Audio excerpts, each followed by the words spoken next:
સુરતમાં તેજ રફતાર કારે જીવ લઈ લીધો છે। થાર ચાલકે મહિલાને ટક્કર મારી અને અકસ્માત સીસીટીવી કેમેરામાં કેદ થયો છે। અકસ્માતમાં 38 વર્ષીય મહિલાનું મોત નીપજ્યું છે। મહિલા મંદિરે દર્શન કરવા જઈ રહ્યા હતા ત્યારે અકસ્માત બાદ થાર ચાલક ફરાર થયો હતો।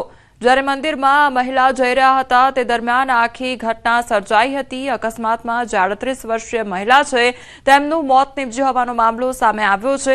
તો મહિલા મંદિરે દર્શન કરવા માટે જઈ રહ્યા હતા તે દરમિયાન આખી ઘટના સર્જાઈ। આખી ઘટના સીસીટીવી કેમેરામાં કેદ થઈ છે। ત્યારે તેજ રફતારથી આ જે કાર છે તે કાર હંકારવામાં આવી રહી હતી અને તેના કારણે આ અકસ્માત સર્જાયો હતો જેમાં એક મહિલાએ પોતાનો જીવ પણ ગુમાવ્યો છે।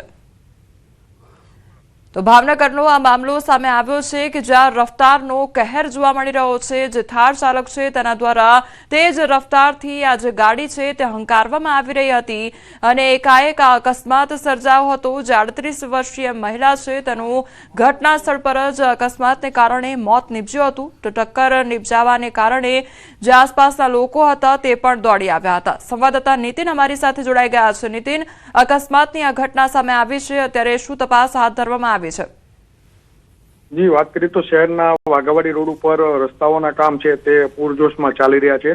ત્યારે ગઈકાલે મોડી સાંજે આ એક અકસ્માતની ઘટના છે તે સામે આવી છે।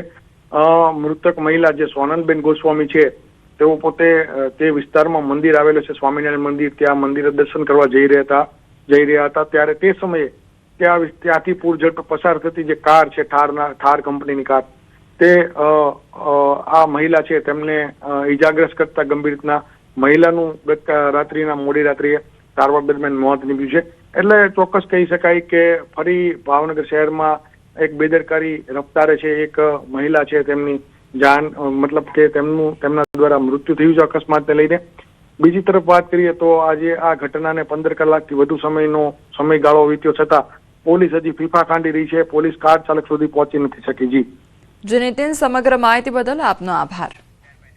જિલ્લામાં વધુ એક અકસ્માતની ઘટના સામે આવી છે। નેશનલ હાઈવે 48 પર માંગરોળ નરોલી પાટિયા નજીક આ ઘટના સર્જાઈ।